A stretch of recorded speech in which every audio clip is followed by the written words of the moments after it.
What's up, everybody? Siri Sohi from The Ringer here, and I wanted to let you know about a new show that I'm hosting, The Ringer WNBA Show. We're breaking down and analyzing the latest happenings in the W, the personalities, the people who make the league as fascinating as it is, and we're going to be featuring some of the best guests and experts from around the league. Tap in with us every Friday through the end of the season over on The Ringer NBA Show feed on Spotify or wherever you get your podcasts.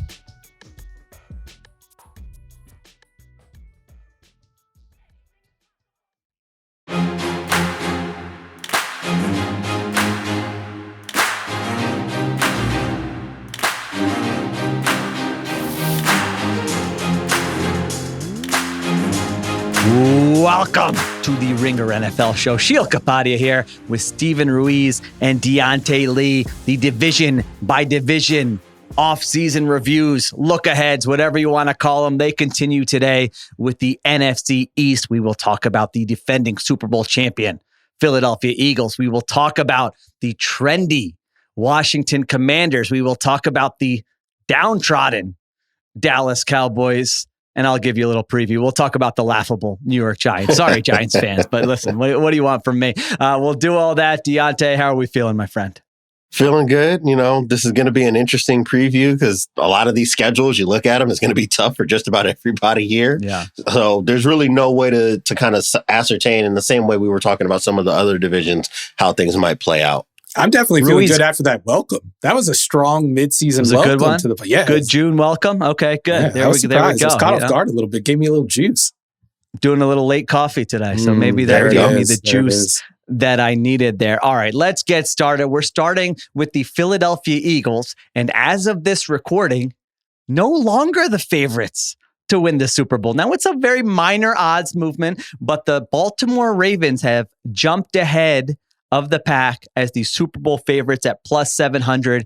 Eagles, Bills, and Chiefs all tied for second at plus 750. Eagles are favorites to come out of the NFC at plus 370, and they are the favorites to win the division at minus 135. Over under for wins is 11.5. So first thing we do, we grade the offseason. And if you look at the Eagles, didn't do a whole lot on offense. Lost guard Mekhi Becton, probably going to replace him with third-year player Tyler Steen. Have a little offensive coordinator change with Kellen Moore going to the Saints, replacing him with Kevin Patullo, who was already on staff. Defense is where we got a lot of turnover that we have to discuss. So they bring back Zach Bond. They trade Chauncey Gardner-Johnson. And then free agency, man, they lose Darius Slay, Josh Sweat, Milton Williams. Brandon Graham retires. They trade Bryce Huff. They also lose Isaiah Rodgers and Avonte Maddox, just kind of secondary depth there. So I was looking at it overall. Among the 15 players who logged at least 300 snaps, they lose 6 of the 15 there from the best defense in the NFL last year. They add Jahad Campbell, the linebacker, in the first round, and then they just kind of take some low-price flyers on defensive players like Josh Uche, Azeez Ojulari, and Adoree Jackson. So you add it all up, Diante. Where do you stand with the Eagles offseason? I gave them a C, right? Like, I gave them a C. And there are some reasons, I think, to have questions about exactly what 2025 is going to look like, right? Like, while I was doing the prep for this, I was trying not to be too biased by what we saw in 2023 after the 2022 run to the Super Bowl. But I think about the fact that you promote from within, right? You get one of Sirianni's guys. And not to say that Brian Johnson is exactly the same as Kevin Patullo, right? There's a little bit closer relationship here with Patullo than there was with Johnson. Johnson was probably a little bit more of a Howie Roseman, or maybe just front office, like, hey, we really believe in this guy and this is who we're recommending. Take the gig, because he was an ascending coach at that time. But I am a little bit concerned about what it means to have a guy that kind of has an allegiance, I think, to Nick Sirianni. Like, a lot of Patullo's rise has been at the hip of Sirianni. So I just don't know what that influence is going to look like over the offense, right? And the last time I was really thinking about an offense that was heavily influenced by Nick Sirianni, it was that 2023 unit where Jalen Hurts threw for nearly 4,000 yards, but there were all these things wrong with the pass protections, trying to design answers for certain things and different looks. The running game was efficient, but never really explosive with Miles Sanders that year. And I think it'll be better this year. Obviously, having Saquon Barkley, assuming his health, should help in that regard. But you think about that as far as the staff, you think about the snaps lost that you mentioned, and the fact that, like, this team kind of ran roughshod over the entire NFL. Like, I think it went underplayed because the first month of the season was a little rough. But basically, once they had all their offensive starters on the field again and Cooper DeJean got integrated with the defense, they were effectively like the best team in football the rest of the way through, even though the play was ugly on a week-by-week basis. I didn't see anything that shows me that they're going to maintain that level. So, and I think that everything that they did was fine. I'm just not really moved with any of them. So I'm just going to give them a C with the obvious opportunity that if their draft picks hit, that this will be a much better grade maybe in December than what I'm giving them now in June. Ruiz, I'm curious to hear what you have. I sort of feel like, Diante is the coach who, you're a little harder on your kid maybe. Than the other players. That's what it feels like to me too. But I might be wrong, Ruiz. What did you think of the Eagles offseason? No, I thought it was pretty good considering the fact of they were the Super Bowl champs, and the Super Bowl champs usually get rated. I thought they were bound to lose some of these people, and I think some of these people that they lost, like a Darius Slay, for instance, the writing was on the wall there. I think he had one foot out the door anyway, just based on age and cost. I gave him a B though. I think it was an offseason where I look at their depth chart. That's basically how I came to this grade. I just look at their depth chart. I'm like, yeah, this is good enough. This is in line with what they were last year. And I like some of the dartboard throws that they took with some of the defensive backs. I also like the trade for Kenyon Green. I think that's like a perfect Jeff Stoutland project where I wouldn't be surprised if that guy's starting. Because his high level plays, like there are some flashes on his tape if you can shore some things up. And I think Stoutland is the ideal offensive line coach to do that. And I agree with Diante where like the offense came together, or the team came together at the end and over the second half, and it didn't feel like it. But if you look at the results, it was like, this was probably the best team in the NFL by the end of the regular season. But I think it was because of the pass game. We had never really seen a team in the modern NFL be able to operate and dominate in that fashion without a pass game. With a pass game that was frustrating week to week. And I think the pass game should be better this year. And I don't think it's based on off-season moves, but I do think the continuity with the personnel, and I think having a coach who is familiar with Nick Sirianni and all that has been around the system, I do think we're going to get a better pass game from this team. So I think they're going to be in line with what they were last year. And if you're a Super Bowl champ, I think that's the goal for the offseason. So I'm not going to give them an A+ because I don't think like they evolved at all, but I don't think they regressed in the way that we've seen Super Bowl champs regress, especially in the salary cap era. Yeah, I think Diante's case for a C, you can easily make, if you just look at like how much talent each team has lost and what they did to replace them, you definitely can make the case for a C, especially when you look at how good the defense was last year. To me, I felt like I got the reasoning, I get it. You're not going to pay Milton Williams what the Patriots paid them. And they're looking ahead at, hey, we're going to have to pay Jalen Carter, could become, one of the 5 highest paid defensive players in the NFL if he has a good season this year and his contract's up next year. Guys like Quinyon Mitchell and Cooper DeJean, like these guys are going to get paid at a top 5 level. They're on rookie contracts now. So I think they kind of prioritize, all right, keep Zach Bond. He's an irreplaceable player just because of the role he fills and how well he played last year.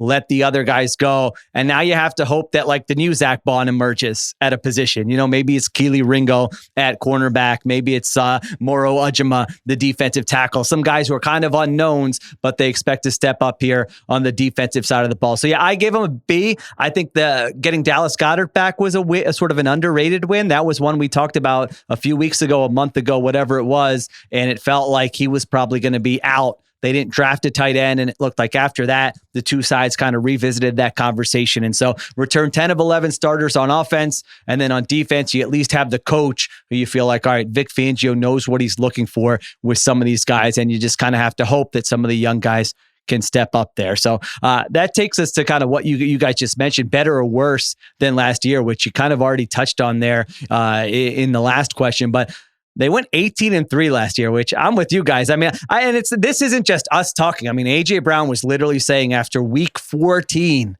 that passing is an issue, and he's reading the book on the sideline, and there were issues. We all saw it. So this wasn't a figment of our imaginations. Now they get into the playoffs and they finish very strong on both sides of the ball in the NFC Championship and the Super Bowl. So now the question is, coming off the Super Bowl win, are they positioned to be as good? How close to as good? A little bit better? Are there things that could make them better? A little bit worse? Diante, where do you go with that question? I mean, to me, almost by default, they had to be worse just because I think that's right. They just because like I said, they won so many games. And I think the AJ Brown, to your point, mentioned this as well, where every game that Jalen Hurts, Devontae Smith, and AJ Brown started and finished in 2024, they won. Wow. They lost to Atlanta without AJ Brown, if I remember correctly, right? You lose to Tampa when you don't have either of your top two receivers, and that was probably their worst game of the season. And then the Commanders lost. Jalen Hurts leaves in the first half. And if not for, some crazy second half or fourth quarter heroics from the Commanders, they probably should have won that game, even with Kenny Pickett finishing it. I don't know if you can replicate that. I just genuinely don't know if you can replicate that. To assume that they'd be the same or better would also assume that a guy like Lane Johnson, who is getting more advanced in age, is going to be available all year and is going to be playing at the same kind of all-pro, best right tackle in the NFL level. You can't guarantee that. Jordan Mailata misses time, right? That's a big-bodied guy. He has suffered a few injuries over time, and I think that their backup offensive linemen they've also taken some losses from that perspective as well. So it's not as strong a unit 1 through 10 as it's been over the last couple of seasons. And I think that, to me, defensively is really where the biggest questions are because, and this is something that we talked about going into the offseason, this is going to be the year where Vic Fangio's got to play young guys, whether they're flawed or not, and they've got to figure out a way to make it work, right? And I think there are going to be a lot of moving pieces in the front seven in that respect, trying to figure out what the best kind of style of defense it is that they need to build around what they have on the back end, because I do trust Cooper DeJean and Quinyon Mitchell. I'm just really fascinated to see how close they can get to being a 14-win team again or a 13-win team again. I just don't necessarily think it's possible the way it looks right now. I feel like you skipped over the biggest question for the offense in terms of health, and that's Saquon Barkley. Just because of the nature of the position, touches, right? Yeah, the nature of the position and his role on the team, and how important he was to this offense and making it explosive with a passing game where it seemed like the goal was to not turn over the ball and ruin things for the team rather than actually creating explosive plays. And then I do think like the Kellen Moore departure, I don't think Kellen Moore was like some world beater during the regular season, but those last two games, which is like, if you're optimistic about the offense going forward, it's based on those last two games where they look like, a top 5 offense potentially. But Kellen Moore was cooking in those games. Say what you want about the first, 20 games, 19 games of the season. But those games, he was outcoached Spags in the Super Bowl. It wasn't even close. 1,000%. He clearly outcoached Dan Quinn. I didn't think that was a question even going into that. So I think that's a big deal, losing him, and then Saquon Barkley's health. And then even like AJ Brown, like it is a great point that they didn't lose a game when those three were on the field together. But the drop-off for the passing game in particular, when AJ Brown wasn't out there, was astounding. It's concerning. It's very concerning. And he's a physical receiver who catches balls over the middle and takes hits and, bounces off of guys. It's tough to bank on him as he gets deeper into his career to be playing 17 weeks a season. So, I mean, I think we need to see a lot of evolution from Jalen Hurts.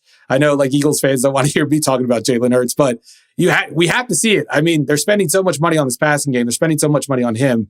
If he doesn't evolve, I think you have some serious questions about the passing game. And then the health of those other guys really matters. If Jalen Hurts does evolve, then I think they can withstand losing Saquon Barkley for a stretch here, as long as he's ready for the playoffs. And then they can handle losing Lane Johnson for a game or two, or Jordan Mailata for a game or two, or even AJ Brown for a game or two. If he doesn't, though, then I think we're having a lot of the same conversations we had last year, where they're obviously a good team. They're one of the competitors, but we're like, it just doesn't feel right. Right. Yeah, those last two, it is interesting looking at those last two games, because listen, I was saying, this Kellen Moore experience this isn't that great. This isn't what it was built to be. And you're right. He finishes strong, like we said, with the passing game and with Jalen Hurts. It didn't look pretty. And then those last two games, I mean, he had a 96th percentile game in the Super Bowl and a 95th percentile game in the NFC Championship. The Super Bowl, they couldn't run the ball. That's what we were saying all year. If they can't run the ball, if a team loads up, are they able to throw the football? And they were able to in that game. So what carries over? What doesn't carry over? I don't think the offense is going to look very different. Kevin Patullo, the new play caller and offensive coordinator, was there. He's been their passing game coordinator in recent years. So it's like, I don't know. And Nick Sirianni has still had his kind of finger on it as well. And Jalen Hurts likes what Jalen Hurts likes as well. So I don't know. It's going to look the way Jalen Hurts wants it to look. Yeah, I mean, he said that. So it's going to be some combination. I think Ruiz's point earlier is right, that they turned the football over early in the season. then it was clear whether they said to Jalen Hurts or whether Jalen Hurts said to himself, don't turn the football over, whatever it takes. We got an awesome defense and an awesome run game. If you care about winning, this is how we play. And that's how they played. And so that's why, partially why it wasn't pretty there going forward. But overall, with injury luck, I think it's absolutely a fair point. They were second in adjusted games lost last year, which is the now football, what is it? FTN. FTN. Yeah, FTN has the stat now. So you can check out all the teams there. So the second healthiest team in the NFL last year, they were 8th in turnover EPA. They were 7-2 in one-score games, which is a little fluky. A couple of those teams just had a touchdown at the end. But I think the big thing is what Diante referred to at the top. Third hardest schedule in the NFL this year, if you go by Super Bowl odds. And last year, they had the 4th easiest schedule in the NFL if you go by DVOA. So just the teams, your margin for error, all those things, it's going to be harder this year than it was last year. And having said all that, I'm with Ruiz. You still go to the Hour Lads and look at the Eagles roster compared to these other teams we look at. You're like, man, they are still a good roster. It's a good roster. I mean, I said last year was easily the best Eagles roster of my lifetime. Like I'd never seen anything like that growing up an Eagles fan to now working. And the roster is still really, really good. So it's to your guys' point. Are they going to be as good as last year? Probably not. Are they still set up to be one of the teams that's in the mix to win a Super Bowl at the end? Yeah, barring like just horrible injury luck, they probably should get there. We just don't know quite how it's going to look. So there you go. All right. What else we got here? Diante and I said this before we came on. Way too early prediction for the Eagles was difficult. I wasn't sure where to go with this. I don't know if you guys had a hard time or not. Ruiz, what is your way too early prediction for the Eagles? I think we're going to see the offense and defense kind of flip rankings. Interesting. Like I think the defense is going to take a little step back, and the offense might take a step forward. I think we're going to see some improvement from Jalen Hurts. I know I've been a Jalen Hurts skeptic, but there was a time like in his career where it was like, damn, this guy is improving every single year. It's happened. He kind of stalled the last 2 years. I think we see another step forward because I do think we saw some positive growth at the end of the year. You can't discount the last 2 games, even though I think the first playoff game was ugly and some of the end of the year stuff was ugly. But you did see some growth there. I wonder if he can kind of bridge the gap between that, protect the football, and still take chances downfield. And I think we did see that in the Super Bowl against an aggressive Chiefs defense. I think the defensive game plan was to make Jalen Hurts throw the ball, which is why the run game, it was like my hands look like this, so your hands can look like that type of deal. But I think he's going to get better. Quarterbacks get better with experience. So even if he can shave like 0.2 seconds off his average time to throw, I think that makes a big deal for this team. And defensive regression, I just think is inevitable when you're the top defense, especially when you don't really expect it and you kind of catch some people off guard. And obviously with the personnel losses we've covered. So yeah, I think we're going to see the paradigm kind of flip there. Okay. I like that. Diante, what do you got for your way too early prediction for the Eagles? Yeah, like you said, before the show, we were talking a lot about trying to nail down on something, right? And I think that the potential results for this season can be all over the place because the schedule's so tough, right? In 2023, they won a lot of those games against Super Bowl contenders. It just clearly exposed all the things that were wrong with that team, right? And I think that the wear and tear of trying to get through that season also exacerbated just some of the fatigue and other issues that were going on in the building. So that's just as much on the table as this team is able to pass the ball as well as Steven is, prognosticating, and they're able to win games, maybe not as dominant as it was in 2024 or 2022, and they come into the playoffs looking like a Super Bowl contender. But for me, I kind of shrunk the scope and really just made it about one player. And I think the Cooper DeJean gives you that Jalen Ramsey in Los Angeles type of season where he's turning the ball over. He's in the slot, looking like the best slot in the NFL. When they're in base, maybe he plays a little safety, maybe he plays a little outside corner. I know that our buddy Zach Berman has kind of covered that they've been moving his role around a little bit at OTAs. And I think that that's with intention, not just them trying stuff out, because guys are missing practice. So I think we're going to see a lot of versatility from him. And that production is going to give him a first team All-Pro type of season.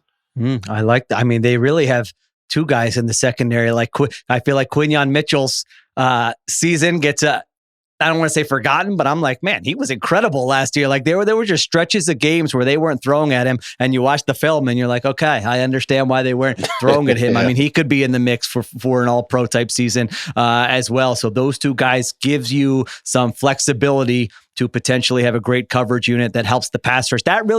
This has gotten lost a little bit, where I feel like we look back now and are like, you'll see the things like Eagles built with their pass rush. Other teams should do that. It's like that pass rush was a question mark going into the playoffs. They were not getting production from the edge rushers. It was like an old school Patriots unit where built from the back to front. The coverage was so good that it was allowing the front to get home, not the other way around. I don't know that that's you adjust to what your personnel is. So I don't know that it's going to look like that again, but that's something to keep in mind. They got some bad offensive lines in the playoffs too, right? They got their face. I was going to say, I would argue, yeah.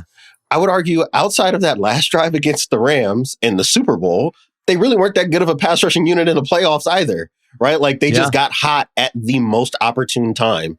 I don't think that you can expect that to just carry over into 2025, given how much youth they're going to have up front. Nolan Smith is solid, good role player, has not shown himself to be a dominant pass rusher. Jalen Carter might end up being an Aaron Donald 14 sacks from the interior guy. And if that happens, and maybe that just changes the way we look at it because, a rising tide lifts all boats type of deal. But I would not expect that front seven to be more dominant just off the strength of what they look like in February of 2025. All right, good. You set me up for my way too early prediction. Jalen Carter finishes top 3 defensive player of the year voting. I thought he was terrific last year. He's 24 years old. And the thing with him, with the counting stats, I was thinking about this with, you say, all right, defensive tackles don't.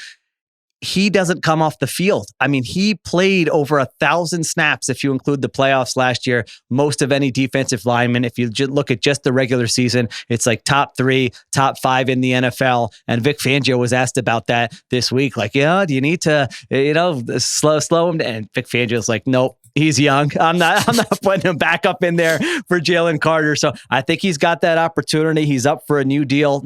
He's up for an extension next offseason. And I think if he has this kind of season, you're talking about potentially highest paid defensive tackle in the NFL. Does he challenge some of those edge rushers? I mean, he really has some stuff on the line. He's going to get paid either way, but I think probably the ceiling of that contract, there is some variance depending on how he performs this year. And I think he has a chance to have a monster season for the Eagles. How do we feel about Jordan Davis? He got a Peloton. That changes everything, right? I know we made the joke. Yeah, of course, listen, thank you. This allows me to plug the Ringers Philly special, where if you want more Eagles talk, you could check that out. But yeah, this is like an annual story that Jordan Davis, and last year he said that he gave up, I forget what it was, some sugary drink for the Whole Foods mango juice. And my wife was boots on the ground because I'm like, I think that mango juice has a lot of sugar. She's sending me photos of the mango juice she's like, yeah, it's still loaded with sugar. You can't be replacing whatever sugary Arizona iced tea. That's what it was with the mango juice. So who knows? Yeah, who knows? They gave him the 5th-year extension. We'll see if the Peloton works and if he's able to play more snaps because he played 37% of the snaps for the Eagles last year. They got a void there. Weren't the most high effort snaps either. No, yeah, I mean, it's first and second down, and it's not even every first and second down. It's not like a Vita Vea type situation either. So we'll see what Jordan Davis looks like for the Eagles this year. All right, we take a break, we come back, and we talk about the Washington Commanders.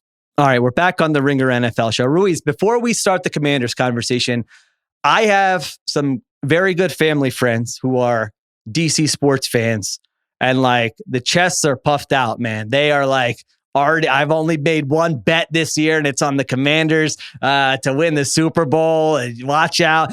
You are living in the DC area. What kind of change have you noticed from the Commanders fan base and how they're feeling coming off of that thrilling season in 2024? I mean, I only know delusional Commanders fans, so they were talking 12 wins last year before the season even started. I don't know. It's like they nailed it. Yeah, I know, but it's 12 every season, so they've gotten it wrong way more than they've gotten it right. So they're definitely more excited, and I think there are high hopes. You see Jaden Daniels jerseys everywhere, and like I've said on this pod before, I never used to see Commanders jerseys ever. I see other teams, so they're optimistic, and they have every right to be. I don't know if it's going to work out. Like the nerds like us are going to come in and talk about regression. I'm sure that's going to be most of this conversation. But if I was a Commanders fan, I'd be like, "Shut up, nerd! Like we won 12 games. We're getting a new stadium. They're coming back to DC. I don't want to shit on their hopes right now, but probably what this conversation is going to end up being. Yeah, they went from new ownership to exciting young quarterback to new stadium. It's just like, all kind of the vibes are incredible right now. Why wouldn't they be? Yeah, you deserve to be that excited. All right, now we're going to talk about whether we think their maybe expectations are going to be fulfilled or not this year. So the Commanders come in 9th overall in Super Bowl odds, tied for 5th in odds to come out of the NFC, plus 220 to win the division, minus 128 to make the playoffs, and their over-under for wins is 9.5. So this offseason, made some moves offensively, traded for Laramie Tunsil, traded for Deebo Samuel, drafted the tackle Josh Connerly Jr. in the first round. And then defensively, they kind of just added a bunch of vets up front. Javon Kinlaw, Dietrich Wise, Eddie Goldman. They bring back Bobby Wagner. They draft cornerback Trey Amos in the second round. I think ultimately the offseason will probably be judged mostly for those two trades, the Tunsil trade and the Samuel trade. But there are some other, things around the margins there. Maybe you guys feel differently. Ruiz, let's start with you on this one. How do you grade what the Commanders did this offseason? I'm going to give them a C. I like some of their individual moves. I think some of the overpaid free agency, that caught me off guard. I think the Laramie Tunsil trade sounds better on paper than I think it's going to be in reality. I think you could make the case for the Deebo Samuel. You put that in the same category, like it's a big name and everyone's excited. But I honestly think Deebo Samuel, if he stays healthy, is perfect for what this offense was doing last year. Another guy where you could just flip him out to the perimeter and he can get you 8 yards on first down. Replace running plays with that. You don't really have to worry about the quality of your offensive line in the run game if you have a guy like that. So I'm still bullish on the offense. I just think the defensive moves, like re-signing Bobby Wagner, although I think Bobby Wagner's game doesn't really match the reputation at this point and the accolades that he still gets, but like $9 million and what he brings to the table in the locker room, presumably, I think it's probably worth it. So I'm low on their prospects compared to last year. I don't think progress is linear, but I think the offseason was fine for me. I don't think it was an offseason that's going to prohibit them from making moves and maybe going in a different direction next year if it doesn't work out this year. What'd you think, Diante?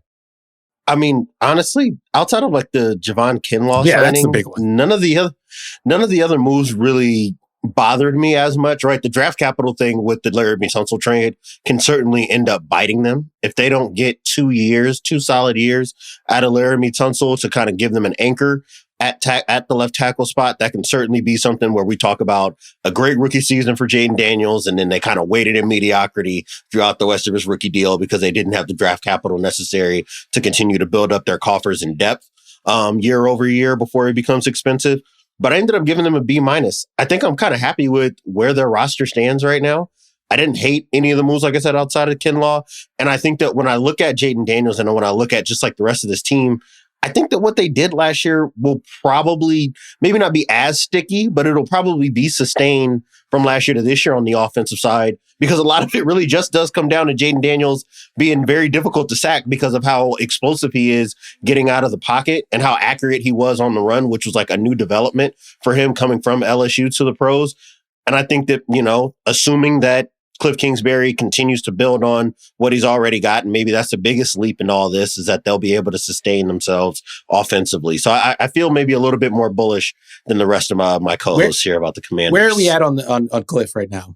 I need to ask Sheil, because Sheil's the main skeptic, I feel like, at this point. Yeah, I am. I feel like he had a good season last year. I will give him credit.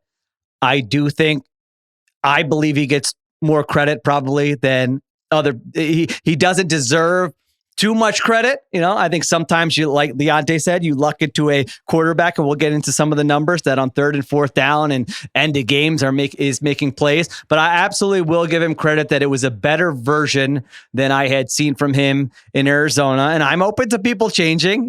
Sometimes in your career, you take a year off, you come back, you get some new ideas. It humbles you a little bit. I want to see it again, I guess, basically, to answer your question. I will be, if it's week 8, week 9, week 10, I will not hesitate to be like, yo, you guys all loved Cliff Kingsbury last year. Now, look, he has no answers. At the same time, if they're looking good again and they sustain, they were an excellent offense throughout last year. They had that little lull in the middle of the season, but you take the whole season together, and they were top 5, top 6 offense in the NFL. And while you had Jaden Daniels, you didn't have great personnel at the rest of the spots. So give him credit. Want to see him do it again. Probably more skeptical than the average fan, analyst, consumer of NFL. So there you go. That's my answer. That's a fair answer. I think like do it again is a totally fair answer, especially with Cliff, because we've seen these spurts before. We saw spurts in Arizona. We saw them that one year. They start 7-0, and then it all goes downhill from there. I probably give them a little more credit than you do for the scheme stuff, because I thought the scheme stuff, I thought it was really smart stuff, and I don't think it was like gimmicky stuff. I think it's stuff that you could carry over to next year, and I think there is a lot of room for improvement with Jaden Daniels as like a drop back passer in terms of like getting through his progressions a little quicker, making plays deeper into the progression. So there's room to grow there. But as Diante said, like so much of their success was based on the fact that this guy he had the most impressive like ejector button in the NFL last year. 1,000%. Even like it was comparable to Lamar Jackson to me. And look, Lamar kind of does it in a different way, I think. I think Lamar remains a passer more often. I think there's like a stat on Jaden Daniels where when he leaves the pocket, he doesn't pass the ball. When he leaves the pocket, he's running for the most part. If we could see him kind of fill that part in his game and then do the progression stuff, which, that's inevitable with a young quarterback. Like, I think that gets better with reps. I think there is room to grow. So even if Cliff's scheme takes a step back, I think for the offense, the offense could be better still. Not like in terms of results, because it's going to be hard to replicate those results, but I just think more reliable week to week, down to down, quarter to quarter. I took a page out of your guys' book with the grade and didn't give a letter.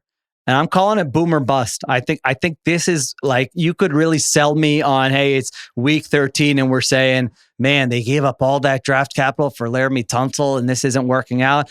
Or like Ruiz said, Deebo Samuel's 29. He's not 33. Can you get like 2 good years out of Deebo Samuel where they just didn't have that kind of secondary offensive weapon last year, where now if he can, even if it's for 12 games, like he can get injured and come back. How is he in the playoffs? How is he in high leverage spots when he's out there? Does he look like himself? He had a very confusing season last year. I remember a while there thinking he doesn't have it, man. I love watching this guy play, but he's had a lot of wear and tear. And then he had like a couple games where I'm like, he's back. Yeah, he looks like himself. I thought his season was underrated. And I think like Kyle Shanahan made the best point. He was like when the other 10 guys on the field don't play as well, like he's not going to play as well too. Like that's just like a thing. The team hasn't played as well. Like he even went as far as saying he's not getting the same service he got last year from the quarterback. Like it was kind of a little bit of shade at Purdy in that regard.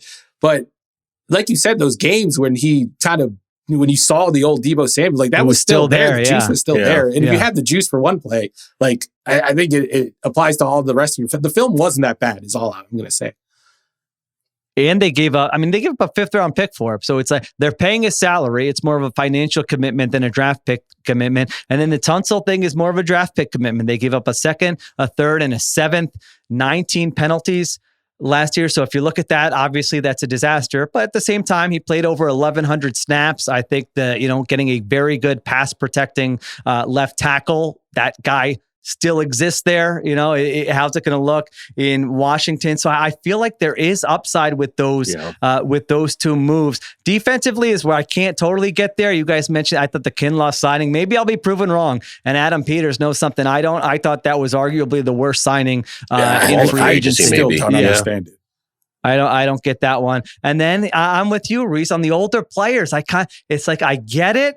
It's risky, but like Zach Ertz was pretty reliable for him. It's just sort of a reliable pass catcher who's going to run his route properly and get open and that kind of thing. And then, like you said with Wagner's, it like locker room leadership, get guys lined up, knows this defense like the back of his hand. All right, if he can't cover that well, like there's a trade-off there. Are you going to go sign a linebacker for $17 million, or are you going to bring him back on a 1-year $9? So I got to a point where I'm like, I understand all the moves.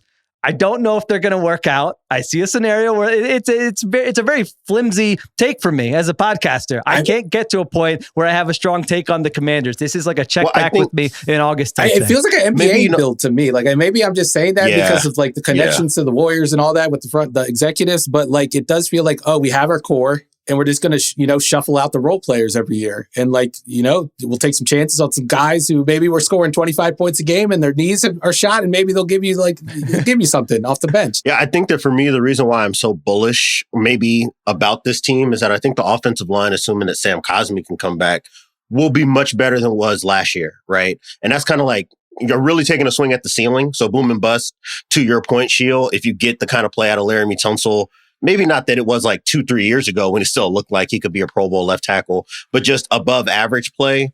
And let's say Josh Connerly shows like that athleticism that I saw at Oregon, transfers right over, and now he can take that starting spot at the right tackle spot. If Sam Cosmi can recover quickly enough to be back on the field before the postseason, you're looking at an offensive line where Nick Allegretti is your worst starter.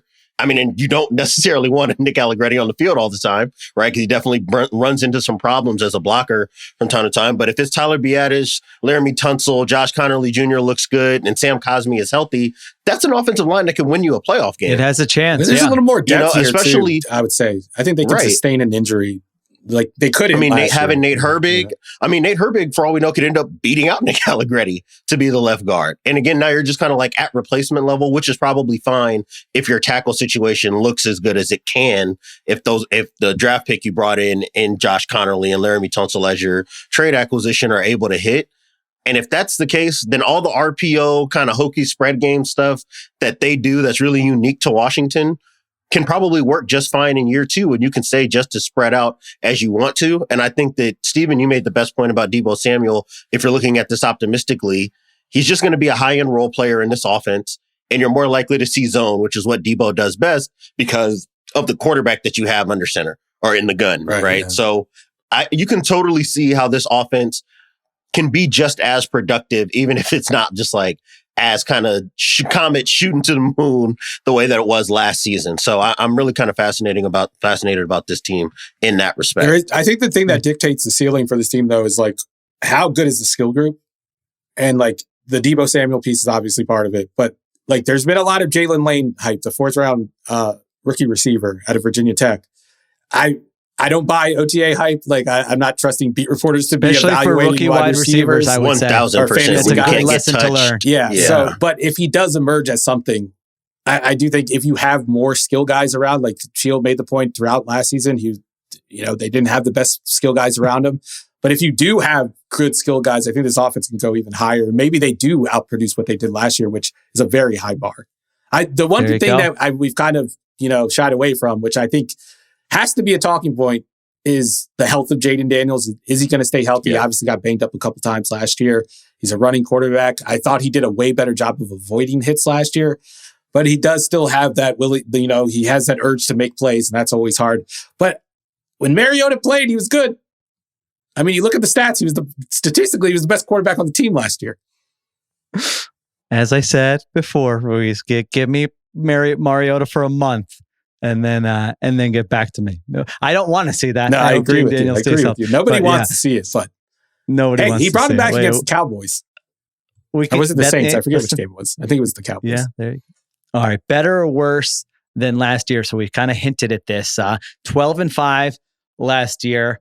All right. I'm going to give you the numbers that you probably have handy as well. So if I miss any, you can fill them in. 8-2 in one-score games. Only the Chiefs and Vikings had a higher winning percentage in one-score games. 4th down, I looked this up earlier. Highest EPA on 4th down of any team in the last 25 years, which is insane. All True Media's database that they go back to 2000. So no team benefited more from 4th down than the 2024 Washington Commanders. 5th most healthy team in the NFL, according to adjusted games lost on FTN. Had the 2nd easiest schedule, according to DVOA.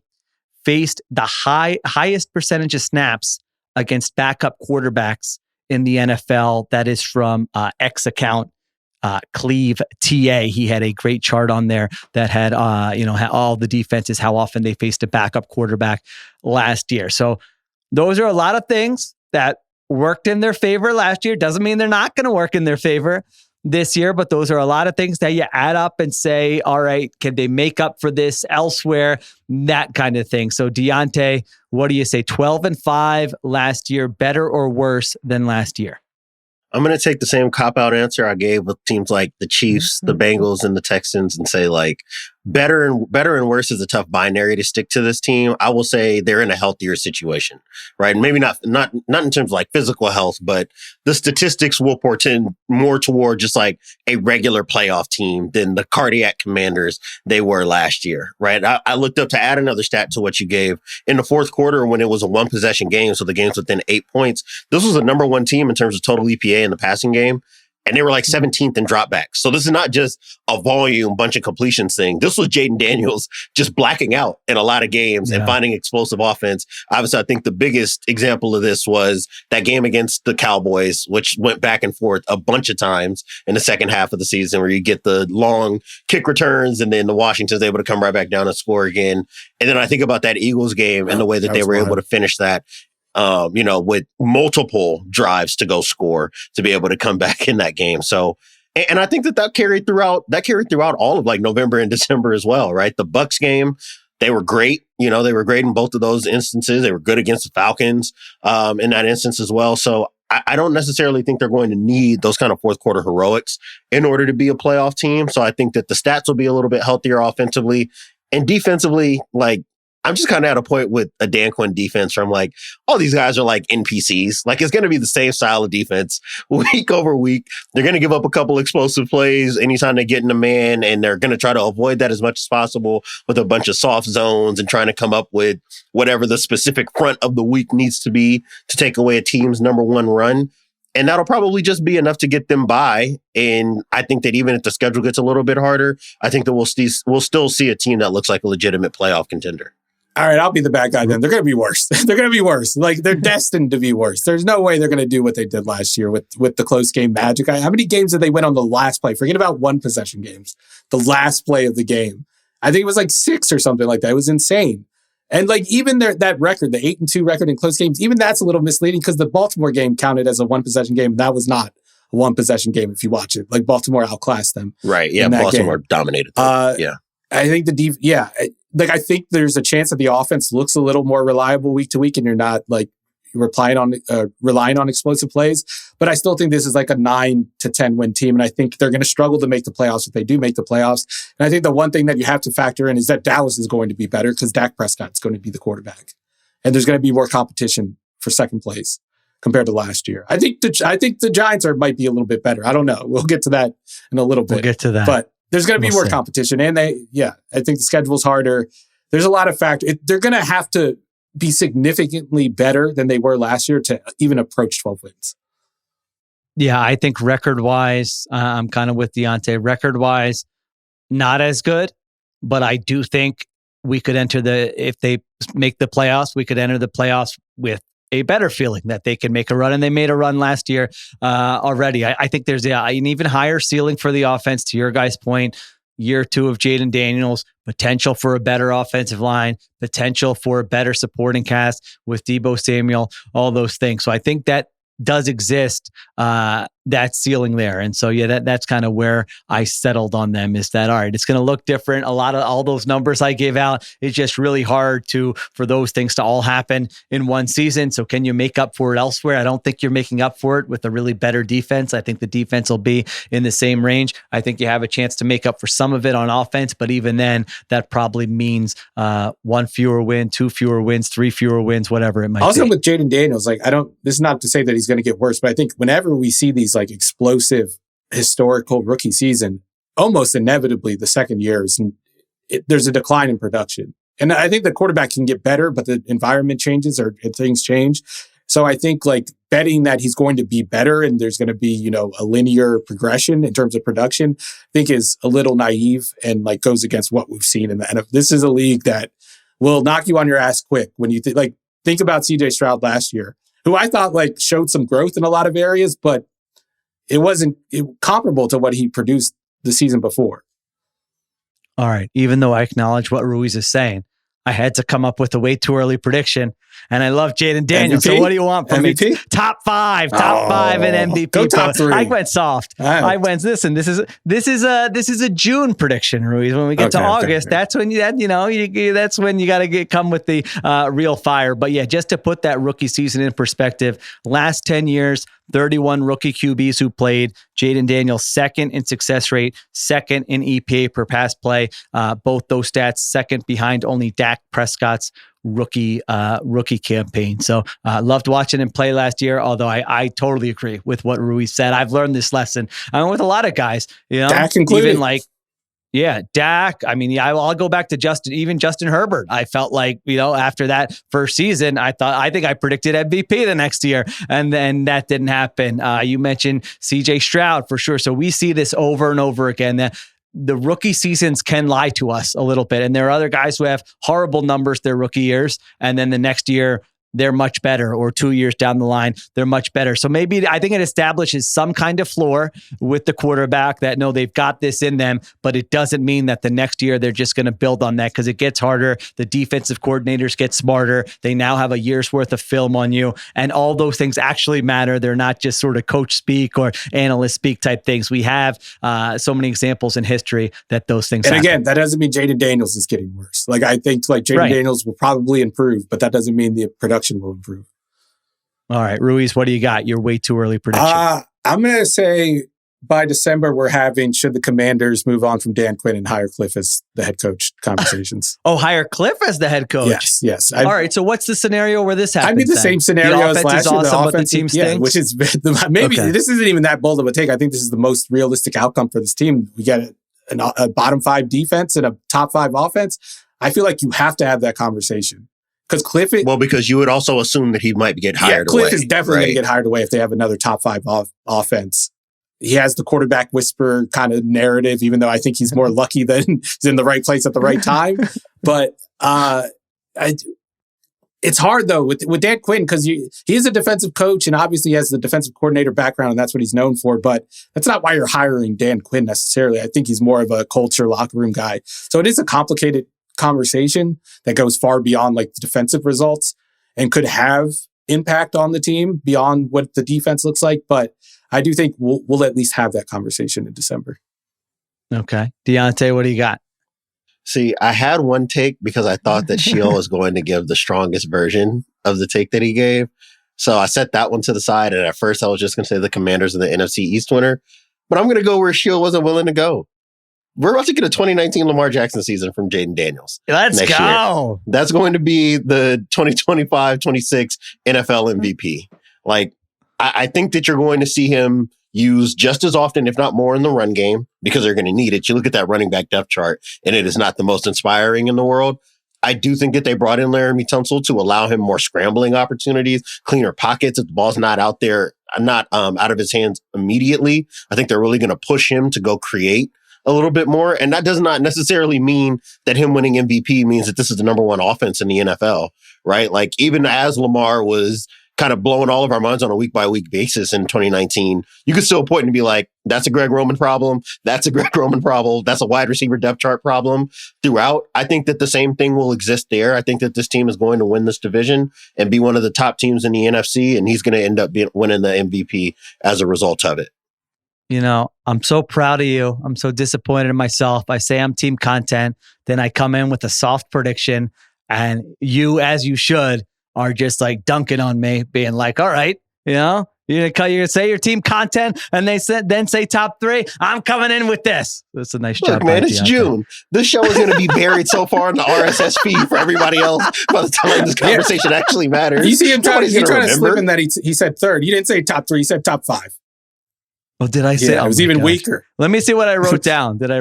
Oh no, I wrote down top 5. You're right. I said top 3 for Jalen Carter. Even more embarrassing. I should just leave the show. You guys do Cowboys and Giants after the break. The Cowboys will get you back. I think we're going to give us some good takes. All right. We'll take a break. We'll see if I can get back with the Cowboys. We'll do Cowboys and Giants when we come back.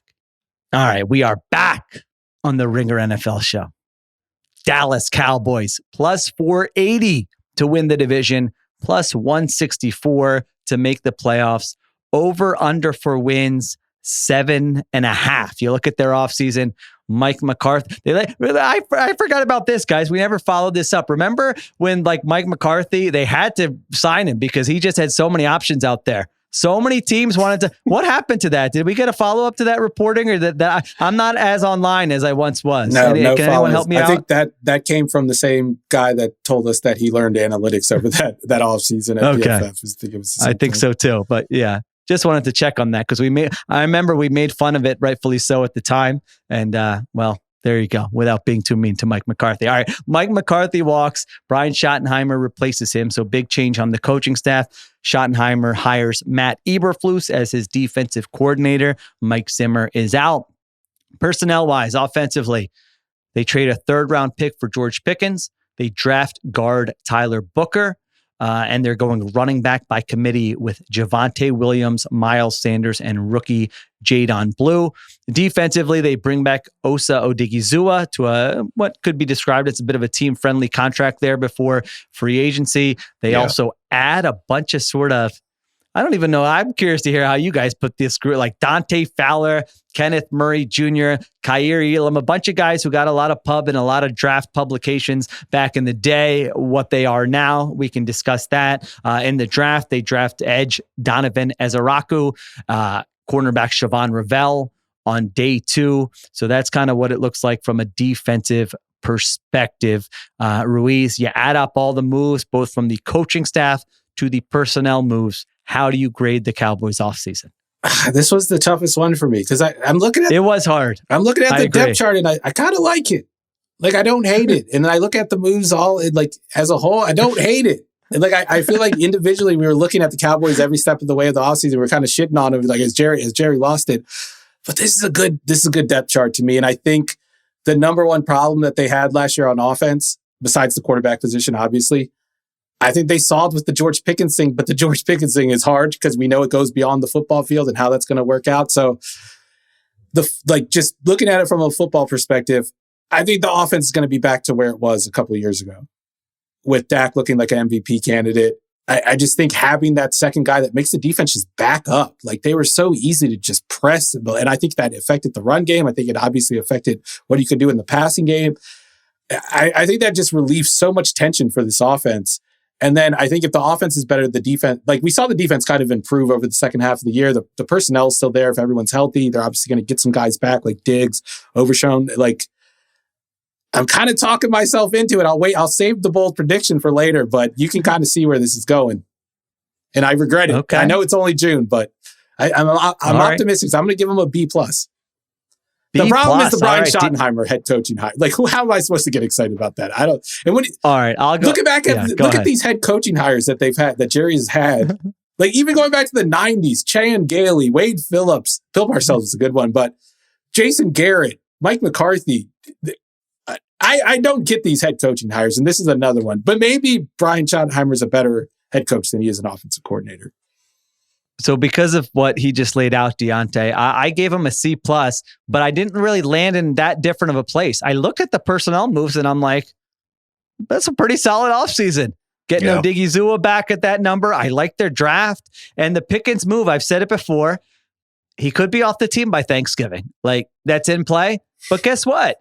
I would have taken that swing if I'm the Cowboys because there is upside there and you needed a wide receiver too. And there were only so many places, so many ways to get that. And you give up a 3rd round pick. And so if it fails, it fails. But I would have made that move. I absolutely favor making that move rather than just sitting on your hands and being like, we value this 3rd round pick. We're not giving it up. We'll just go with the guys we have here because we saw that last year and it didn't work. So I like that they made that move. So the personnel moves I kind of liked. If you're a serious organization, you're going to try harder to find a difference-making head coach. And we've talked about it a million times. Just the brief synopsis is that we know what Jerry Jones wants. He wants a coach he can work with, a coach that is comfortable with the structure, a coach with this being... Even that is generous. It being Jerry Jones' team. Generous. But so we know they're not looking at the entire pool of head coaching candidates. And so I'm not going to go higher than a C+ because I can't take you that seriously. And you can't tell me you care about winning when that's what you're doing. But personnel wise, I'm with Ruiz. So I gave him a C+. Diante, where did you land? Yeah, go ahead. Do we know that Schottenheimer's going to be a bad head coach? We don't know. You're right about that. I don't think play calling matters for head coaching. I just really don't. I don't know. Yeah. And he has been a guy that's been around some other good head coaches. His dad was obviously one of the greatest head coaches of the 90s. Like, I think there's a chance that he's a way better head coach than he was a coordinator. And that's the only optimism that I have on that hire. I would not have done it either. I'm totally with you. Yeah. But I think that's fair. But I think if that happens, they're not geniuses. They lucked into it. Like, I don't think they hired him. Totally agree. Yeah. They didn't hire him because they see something in him that nobody else sees. But you are right that we should just be like, we don't know. We have a long track record, media, analysts, NFL teams, owners, of not really knowing who's a good head coach and who's not a good head coach. So listen, I will say, I was reading, Diante, some, I think it was the Athletic coverage. Schottenheimer's trying to bring a little Pete Carroll to the Cowboys. I don't know if you guys have been following some of the, I'm a sucker for these stories, they're playing music during practices. They got the ping pong table in the locker room. The ping pong table is always, what's the good is it bringing in the ping pong table or getting rid of the ping pong table? What's the good It depends what kind. If you're an undisciplined team, depends on where you're at. Then you take the ping pong table out. If you were a little too, hey, the players aren't having fun, then you bring the ping pong table in. And I got to say, they got pictures of this ping pong table. I got to know how much this thing cost. This wasn't the one we had in the Kapadia basement back in the day where, you're putting different things, taping it together. I made my own ping pong table once. Bought a couple of some wood from Home Depot, got some door hinges. Because my dad had bought he brought home it was just like the net that you could attach to a table and some paddles. And we don't have a table for this. What are we going to do? So me and my brother went all out. You're going to put Steven Ruiz on the next Lowe's commercial, man. That's what I didn't have to do any cutting whatsoever. I just had to screw in a door hinge on the thing. It worked great. So, it was a big hit in the house for 2 months, and then people lost interest. Who doesn't love ping pong? I love it. Ping pong always makes everything better. So Schottenheimer's doing all these. He's having lunch with players and dinner with players, wants to get to know them. He said, this is a quote from The Athletic, he wants to, quote, create one of the greatest cultures in professional sports. Now, I'm not saying that that's going to happen, but the archetype of a head coach that I can't stand is the guy who's just a jerk and thinks he's God's gift. I'll say at least it feels like Brian Schottenheimer trying to connect to these players. We should keep a thing throughout the season to measure the Cowboys ping pong table in or out. Every week we decide whether they get it. Well, the smart thing to do, right, is to lean into what your reputation is going to be. Because what he couldn't do is step into the role and be like, hey, I'm the genius play caller. Remember all my number one offenses? Or now that I've got the job, I can put all my great offensive ideas to use that Mike McCarthy wouldn't listen to. That wouldn't land with anybody. So I think the right move is to be like, hey, everybody's going to have a good time here. He's not leaning away from the fact that Jerry Jones seems to have a pretty positive relationship with him. And I think that if he is able to bend the ear of the Jones family just as well as he's able to work with Dak Prescott and make sure that the locker room is working well, within this crazy world that is, Jerry Jones's franchise, then that to me is success alone. And then we can get to all the schematic stuff when we get to it. I think that a lot of that stuff we can talk about in season. I think right now he's positioning himself the way that he needs to as a head coach. I will say this about the offensive play calling and the design of the offense. Dak Prescott is that quarterback where I don't really care who the offensive coordinator is because Dak's the offensive coordinator as far as I'm concerned. And I think it's going to be fine. That's fair. Yeah, he's played for different coordinators and had good offenses. That's undeniable. That's backed up by the numbers. All right. Better or worse than last year? So they go 7-10 last year. Dak Prescott starts 8 games. Cooper Rush started 8 games. And in something that I forgot, Trey Lance started 1 game last year. Like I said earlier, what did I say? Their over-under for wins is 7.5, and they won 7 games last year with that group. Ruiz, you sound like you're ready to go better on this question. Oh yeah, they're definitely going to be better. I think their floor is a 9-win team, assuming Dak Prescott stays healthy. If Dak Prescott gets hurt, I think it's going to be more of the same. But I just really like the look of the offense this year compared to last year. And I think that Pickens deal, I can't hate on it. Even if Pickens is off the team by Thanksgiving, I think it was a swing, like you said, Sheil, a swing you had to take. It wasn't just that they needed a wide receiver. It was they needed that specific type of wide receiver that could threaten teams downfield and just relieve the pressure on the offensive line, the wide receivers beating press coverage, the quarterback having to read stuff out. I just think over the past couple of years, whenever this offense has gone bad, it's been because teams have been able to play physical. The 49ers have just been a thorn in their side offensively because they've been able to play physical and up front against that, on the line of scrimmage. And I think they finally have the personnel to deter that.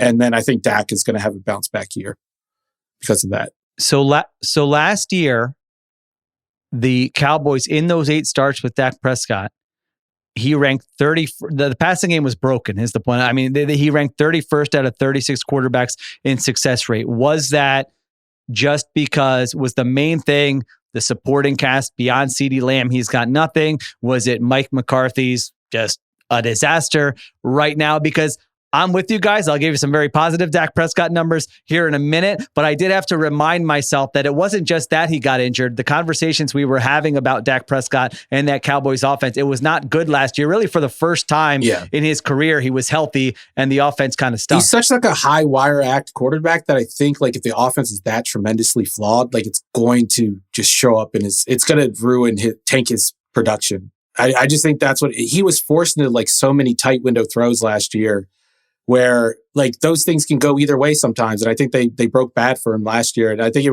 was really an unlucky year combined with a flawed personnel. And he didn't play his best football. But I do think he has a volatile style just because he doesn't have the margin for error based on his athleticism that we see these top end quarterbacks have. All right, Diante, better or worse, the Dallas Cowboys? I think they'll be better. I think that Steven probably made a really convincing case. And I was feeling the same way looking at their depth chart, right? Like it's like the flirting versus harassment meme where like if Philadelphia and Baltimore brought in guys like Dante Fowler and Kenneth Murray and Jack Sanborn, it's like, oh, okay, these are going to be high energy players. They're going to maximize these guys. Peyton Turner can show up and be part of their pass rush rotation. And maybe he'll look like, a legitimate part of an NFL, winning NFL defense again. And you look at it with Dallas and that trust isn't there. I do think that they're going to be a lot better on that side of the ball. I think Matt Eberflus is probably a better defensive play caller than he was head coach. So I do trust that schematically he'll be able to figure something out with this front seven that Mike Zimmer was not, right? You saw still all the same frustrations exist with Zimmer that was there with Dan Quinn. I like what this defensive backfield, I like what this linebacker core can do in the Eberflus defense where they're going to be throwing a lot of different looks at quarterback. And the most important thing is that Dak Prescott is going to start the season healthy. And as long as he's healthy, I trust that this team is going to win close games. We saw that the week before we came together in Los Angeles for Core Week at the Ringer, right? The Cowboys and the Steelers played that big thunderstorm game where we were delayed for a little while. And you saw that in the second half. And I think that was like the perfect encapsulation of Dak Prescott. Yes, he's going to make mistakes. He's going to push the ball when he doesn't have to. But when the game is on the line, there's really only a handful of quarterbacks who you'd rather have making decisions than Prescott. And I think that this continuity and like what Steven's saying, with the offense is going to look the way that Dak wants it designed, he's going to play confidently in that respect. And I think that this team is going to be a lot better overall this year than it was last season. They're in such a different spot than they've been in recent years. It was like, all right, they're going to be good in the regular season, but are they going to do anything in the playoffs? Are they going to break the drought of getting to the championship? Finally getting to at least the NFC Championship game. And now it's like their over under for wins is 7.5. You get plus odds if you just have them to make the playoffs here. It's kind of I don't want to say under the radar. They're the Cowboys. They're never going to be really under the radar, but less is expected. This is the first time in a while I feel like you can be like, all right, maybe there's a little value in saying that the Cowboys are going to be better than people expect here. And, I know there's going to be the playoff discourse with Dak Prescott. If you just look at him in the regular season, I mean, they're 30 games over 500 with him. 76-46 just when he's on the field. He's never had a season where he started at least 12 games and they had a losing record. So I do think there's stuff here that's like, I don't know, like 9-10 games, maybe surprise playoff team. I can't believe I'm saying it, but I think those things, I agree that those things are in play. When I'm in doubt, I'm just like, is this team going to have a good passing game? Yes or no? And I feel like I probably feel a little bit better about their ability to produce that than a lot of the other teams that might be kind of on that bubble for the playoffs. So he's 32. He's coming off an injury. We don't know if the scheme and the play calling is going to give him anything, but to Ruiz's point, when has he really had a play caller who you're like, man, this guy's giving him a big edge. He likes to get up there and figure things out at the line of scrimmage. And, it's going to be the Dak Prescott offense to steal the, Jalen Hurts line. It's going to look how Dak Prescott wants it to look for the most part. He likes attempting those tight window throws, or at least he's made a career out of doing so. But I do think there's some upside with this group. All right. That brings us to the way too early prediction. Ruiz teased it earlier, so give it to us, Ruiz. What do you got for the Cowboys' way too early prediction? I'm not going as far as saying they're going to win the division. I made the mistake last year. The Eagles are just a far better team on paper, and I think they have a margin for error. But I do think they're within a game of the Eagles in the division in December. And I think they finished in second place. I think they finished ahead of Washington. That's what I was going to ask you. Do you feel like they are a better team, or what do you feel like the gap is between the Commanders and the Cowboys? And you answered it. You like the Cowboys' chances to make the playoffs. I think they're at least 2 games better than Washington next year. I really do. Wow. Okay. Diante, what do you got? I'm a little bit more team in this take than I was with the Commanders. I just have them being the third team to make it to the postseason out of the NFC East. I think that they'll end up being the 7th seed, and they'll probably be one of the more dangerous teams in the NFL playoffs come that time. They're going to be that team on the road that we're saying you don't want to play against because Dak looks good. He's playing at a Pro Bowl level. The defense is kind of stabilized a bit. The offensive line is just as good as what we expect it to be with Dallas's infrastructure. And if that's the case, if those are the ingredients they walk into the postseason with, even though it has not worked out in prior seasons, I'm always going to trust a team that walks into the postseason with a good offensive line, a reliable quarterback, and a defense that's got just enough pieces to where if they can force some turnovers or if they can get after the quarterback, which they're going to be able to with Michael Parsons, that they're going to have an opportunity to win games. I like the offensive line point. I mean, Booker, on paper, you never know, but he's the type of prospect who feels like you draft him and is plug and play. Now, we've said that about other prospects before, and it doesn't happen, but the intangibles are supposedly off the charts with that guy, Tyler Guyton, in his second season. Right. You hope that he can improve from what he was last year. So, yeah, their offensive line has a chance. I was looking at it the same way because I'm going, I kind of like both these teams, Can I pick them both to make the playoffs? And the NFC gets crowded in a hurry, where now if you're saying the NFC East gets 3 teams, now you're getting 1 wild card team from the NFC West and NFC North combined. And that becomes a little challenging. Who's the one team you're picking there between Lions, Packers, Niners, Rams, whoever else you like there in the NFC West? And NFC South, I think we can all feel comfortable just picking the division winner. But the other 2 divisions, it gets tough. It's going to be fun, the competition for wild card spots. My prediction is that Pickens plays well enough to get a second contract from the Cowboys, and then that contract ends up being a disaster. So you get good Pickens in 2025. Great story, just what they needed. But maybe, I don't know, this time next year, or maybe a little later than that, we're going, I don't know. This isn't working out as well as they would have hoped when they paid him whatever they paid him to keep him in a Cowboys. One thing I will say about Pickens is I would be pissed off too if those were my quarterbacks in Pittsburgh. It's his best situation, and he should be motivated, right? I mean, he's got a lot of money on the line. Go get paid. Yeah. How he performs this season, he's got a lot of money on the line. So, and like you said, it's not just the players, the fit. Very nice fit on the same field there with CeeDee Lamb. All right. The last team, I can't wait to hear what Ruiz said, because he said they might be a little bit better than people are expecting. I don't feel that way, but the New York Giants are plus 2,900 to win the division. The only team with worse odds to win their division is the Cleveland Browns. Their over-under for wins is 5.5. I'm going to save my thoughts here for the end. Ruiz, let's start with you, because you were, if you're a Giants fan listening to this, maybe you want a little positivity. I don't know how positive Ruiz is going to get, but grade their offseason, Ruiz. What do you got? You're not getting any positivity here. I'm sorry. I thought you teased it earlier. No, I just thought they were going to be better because they were terrible last year, and Tommy DeVito was starting games. He's not going to be starting games this year. No, but it's a bad offseason. Keeping Brian Day. Let's start with keeping Brian Daboll and Joe Shane. F off the right off the bat. Jackson Dart is your your desperate move. Jackson Dart, no, F. I'm giving them an F because they had nowhere to go but up. And I don't think I haven't come across a Giants fan and maybe I just don't have enough Giants fans in my life that is excited about this team, that can even delude themselves into talking about this team as any type of threat in the NFC East or any type of threat to make the playoffs. And when you have such a bad year, that should be easy to do. It's so easy to draw up, even if it's false hope, but false hope in a fan base.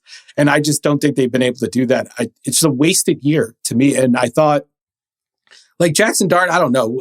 Even if he hits, like what does he become? What's the ceiling there? Like, I don't understand taking that quarterback where they took, like in the first round, after everything we've learned over the last couple of years and the quarterbacks that we see that are emerging as the top quarterbacks and what they look like, it just seems like, I don't know. It seems like a desperate move for guys trying to save their job. But like even like the Javon Holland deal, I guess it's a good sign. It's one of those ones that you like as a fan base, you're happy about because it's a big name that you heard of, one of the prize pieces on the market.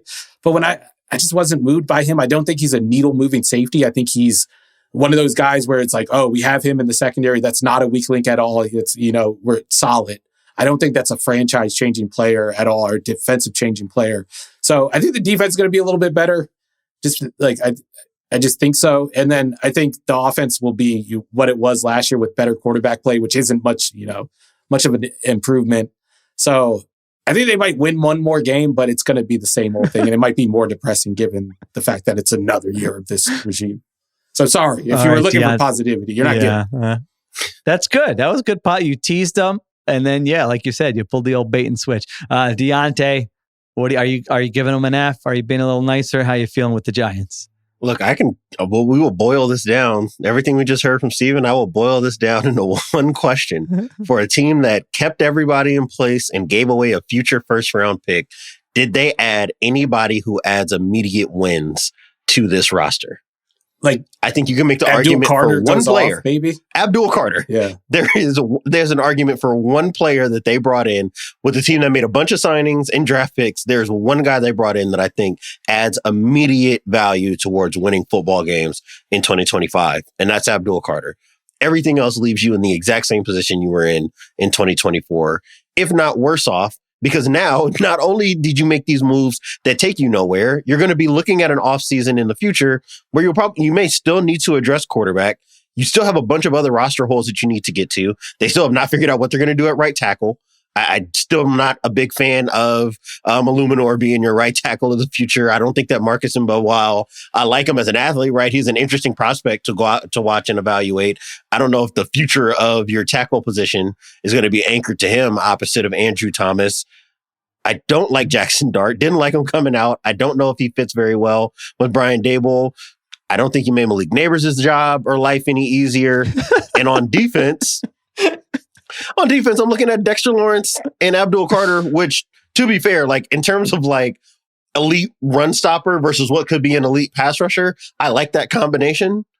I just don't think that solves any of their real problems. The defensive backfield, they spent a bunch of draft capital on over the last couple seasons and has gotten them basically nowhere. And I don't think that that's going to be much better. I just have a really hard time trying to wrap my mind around what I'm supposed to be optimistic about outside of just like this very far-flung chance that the 25th pick of this draft is going to be the guy that's going to turn into a great quarterback. We don't have a lot of history of that outside of Lamar Jackson. That guys that get drafted out of after 20 give you Pro Bowl level production. Like it's him. He's not Lamar Jackson. Lamar Jackson and Aaron Rodgers. And he's not Lamar Jackson or Aaron Rodgers. Or Aaron Rodgers. So, like, I just don't feel great about this. Somebody's going to have to sell me on why my take should be any different this year than last year, which was coming into the season feeling like this front office and coaching staff are all going to be looking for new jobs. Also, what year are we in with Brian Daboll and Mike Kafka being together? Because we're still doing I don't know who's going to call plays thing in year 4. And he blocked Kafka, right? The one time with Kafka. Yeah, it's a very weird relation. Yeah, I'm with you. It is weird. All right, I'm going to say 2 quasi-nice things about the Giants, and then I'm going to tell you what I actually think here. Okay, so the first is that if you look at some of the non-quarterback premium positions that Diante just alluded to, Malik Neighbors, wide receiver, Andrew Thomas, left tackle, Dexter Lawrence, defensive tackle, Abdul Carter, Brian Burns, Kayvon Thibodeau at edge. If you just took those as I didn't mention cornerback, but if you just took just those positions on every NFL team, you would say that's a pretty good group. And those are hard positions to fill. So that is my one nice thing I will say about the New York Giants. And then two, I will say you can make the case that, you know what, they moved up from 34 to 25 to take Jackson Dart. They gave up the 99th pick and a 2026 third round pick. You can always justify taking a swing on a quarterback in the first round. It's not going to kill him. I disagree with that. It's not going to kill him if he doesn't. Ask the Steelers about that. It is not the end of the world. I'm trying to say two quasi nice things about him. All right. I gave him a D. I mean, it started with what Ruiz said at the beginning, which is just bringing these two. What are you doing, man? How are you bringing these two guys back? How was this just not the year where you hit the reset button? You go into the draft with the top 3 pick with a new regime, get everybody on the same page. Let's build this the right way. How are you doing that? So you make that decision. Error number 1. Then number 2, if you're a GM and you're making moves to save your job, how are you going into the season with Russ, Jameis, Jackson Dart? Is DeVito still there? Yes. DeVito's still there as your quarterback room. I know your options were limited, but I'm sorry. You need to do better than that when your job is on the line. You look at this offensively. Last year, they were 29th in EPA per play. They were terrible. By the way, that was with above average injury luck. They are returning 10 of 11 starters. Unless I'm mistaken here, the only guy they're changing is the quarterback. They're returning, this is according to Over the Cap, had this table, over 86% of their offensive snaps are returning from an offense that sucked, was one of the worst in the NFL, and a coach and GM with their jobs on the line. What are we doing here? Running it back on offense. So they're telling us that no, quarterback was the problem. And now we've solved that. And now we're going to have a competent offense. I don't think that that's going to happen. I'm sorry. I know they tried for Matthew Stafford and failed. I know their options were limited. I'm just telling you where they were at the end of last season, whenever they had that conversation with ownership that you get one more shot, to then put this product on the field is an embarrassment, and I can't give them more than a D. Listen, there's a chance I keep this running tally of worst records over the last 10 years because I have this, it's sort of a pet project of mine that the Jets get made fun of.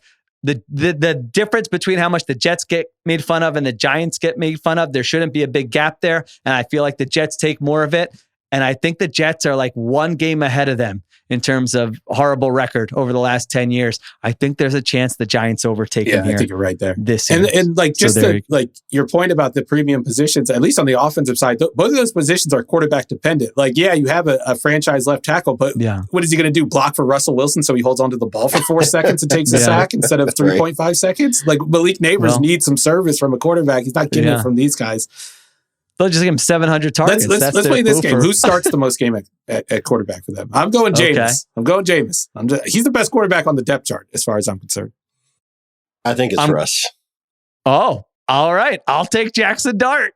I'm taking Dart because by the time it gets to November 1st, producer Chris want to come on and take Tommy DeVito just so we have, I don't think Chris wants DeVito because I think by the time it gets to, they're already in job saving mode. And so they'll get to that point and realize that they're not doing anything this year.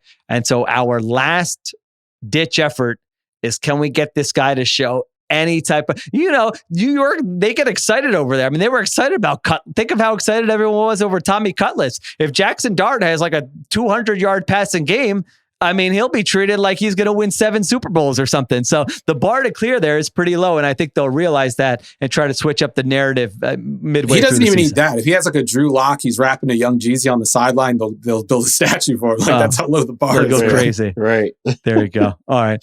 Better or worse than last year? I guess we kind of answered this one, but they were 3-14 last year. So it's still worth going over. Daniel Jones started 10 games for them last year. Drew Lock 5, Tommy DeVito 2. Diante, better, worse, how much better, how much different than that 3-14 record a season ago?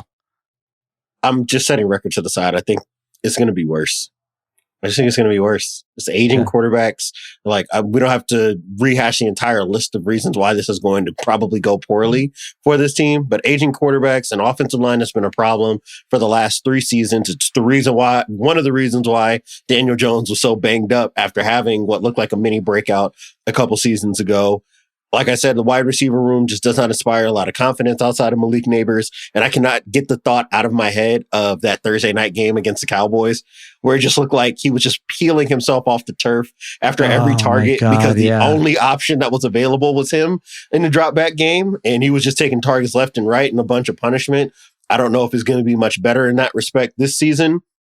And maybe we get a great rookie season from Abdul Carter. And maybe we are having the conversation that, they might have found their version of Micah Parsons in terms of like a speed rusher that's got this ability to maybe add even more value in the run game. But that's just so lofty, right? You don't try to draw ceiling comps to guys that can win Defensive Player of the Year every season that they step on the field. And the rest of the defensive backfield in the front seven, like I mentioned, outside of Dexter Lawrence, it's just not enough there for me not to think that this is going to be another 5 or less win season for this team.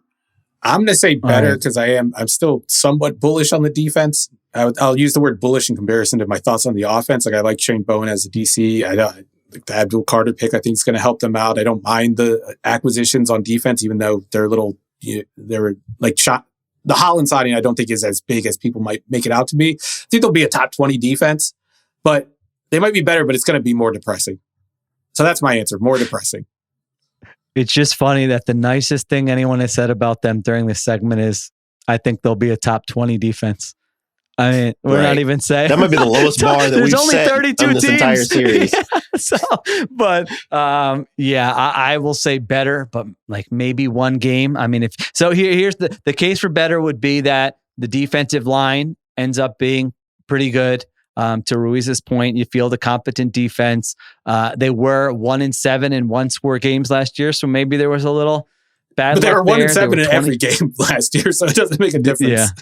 Yeah. They were 28th in turnover EPA last year. Maybe those quarterbacks don't turn it over as much. However, the biggest fact. How about if Jameis is starting, then maybe not. But they faced the hardest schedule in the NFL this year. It's the hardest. Crazy. It's crazy the teams they have to play. I haven't looked at it. I need to look at it. I mean, think of everything we said and then add up the hardest schedule in the NFL. I know it's a dumb... I'm changing my bold prediction now after looking at the schedule. I got a new one. Okay. Yeah, I know it's square to go under the teams that have 5.5 wins, but if you're going to choose one, I would think this would be a pretty good team that I would say, I don't know. I have a hard time seeing them get to 6 wins here. All right. Way too early prediction. I'll go first. Arch Manning, you are a New York Giant. I know everyone's telling me, no, he's not coming out of school after next year. I think they're going to be the worst team in the NFL. And I think, Arch will say, all right, well, Manning, New York, I don't need to stay in school any longer. This is a good situation. So I think I gave Garrett Nussmeier to the Browns when we did the AFC North. I'm giving Arch Manning, despite all the reports that he's staying in school, I'm giving him to the New York Giants. Diante, what do you got? What I've got is that by Halloween, we're going to start hearing about how the Giants are putting out feelers to Marcus Freeman and Lincoln Riley. Ooh. And they're calling, the Ravens OC, whose name is escaping me right, Todd Monken. Yeah. They're putting out feelers to Steve Spagnuolo to see if he might want to return. I was a year early on that one. Yeah, I thought he was going to be their coach this year. I think that we're going to hear about how wide of a net they're casting for the next head coach by November 1st of 2025. This is going to be a very short experiment on whether or not Brian Daboll can turn this thing around. I think it's going to be a disaster. When you look at their early season schedule, you've got to see the Commanders, the Cowboys, and you play the Chiefs in prime time. You play the Chargers. You've got the Eagles twice before Halloween. You've got to see the Broncos on the road on October 19th. Yeah. Like, outside of the Saints game, I don't see any other wins in the first 8 or so games of the season. This thing is going to be rough all year long. Their bye week isn't until week 14. They're going to be just waiting for that bye week. Beat to hell. Lord. But I'm going to take it a step further. I don't think Daboll makes it out of September. September? I mean, okay. I think they're going to get embarrassed by the Chiefs, like Diante said, on national television. And I think that will be enough for the ownership group to be like, all right, that's enough. We gave them the extra year. Even that was a bridge too far for us. Like, it should have been. But I think there's a chance that they leave the first month with like maybe one of the worst point differentials of all time in September, given the schedule. Yeah, I mean, I'm looking at this. They're not going to be favored. Giants at Saints, they're not going to be favored in that game. I don't No, think they are. Be They're favored in game. Giants and Saints. It's minus they 1.5. Yeah. Okay. All right. Do you have that up right now? Are they favored in any other? I don't know what the source is, but okay. Yeah. I don't think they'll be favored in any other game. So unless there's just a miserable backup quarterback situation for one of these other teams. Saints and Raiders. Like that's basically the only two. Yeah, but at the Raiders, come on. Yeah, they're not going to be favored in that game. At the Patriots, they're not going to be favored in that game. I don't think. They got the Lions, the Packers, the Niners bounce back. I mean, it is. It is not an easy schedule. I don't think it's going to be. Giants fans have nobody but to blame but themselves for this. By the way. Ooh. It goes back. Okay. It goes all the way back to how they treated poor Geno Smith when he started for Eli Manning. They could have had a franchise quarterback if they let Geno play out the string there. I think they see something in him. They bring him back, and you don't draft Daniel Jones, and you don't have to go. You don't give him the contract. Just think about it. It's a what if situation. What's his name? McAdoo got wronged, right? Yeah, Ben McAdoo let him play Geno. Wrong. Yeah, he was right. Yeah, there you go. Yeah, could be a totally different. And it was all about you got to treat, so and so the right way and respect and class. And here they are on a because run of the Iron Man decade. record. One of the dumbest records, by the way. Yeah, like it doesn't even count if you're cooking the books to keep it going. Like the guy stunk and you deserve to be benched. Like does it mean anything if you keep him in the starting lineup just for the sake of the record? I say no. I say no. A decade-long run. That's one of the worst franchises in the NFL, down there with the Jets and the Jaguars. But maybe you'll get a quarterback in next year's draft. Giants fans. Maybe. All right. That'll do it for this episode of the Ringer NFL show. I'm Sheil Kapadia. Thank you to Diante Lee, Stephen Ruiz. Thank you to Christopher Sutton for producing.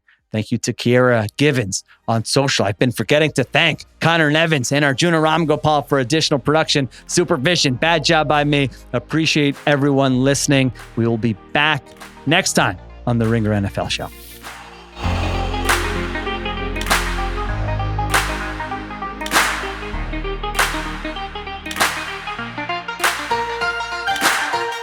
Must be 21 plus and present in select states. For Kansas, in affiliation with Kansas Star Casino, or 18 plus and present in D.C. Gambling problem? Call 1-800-GAMBLER or visit rg-help.com. Call 1-888-789-7777 or visit ccpg.org/chat in Connecticut or visit mdgamblinghelp.org in Maryland. Hope is here. Visit gamblinghelplinema.org or call 800-327-5050 for 24/7 support in Massachusetts or call 1-877-8-HOPE-NY or text HOPE-NY in New York.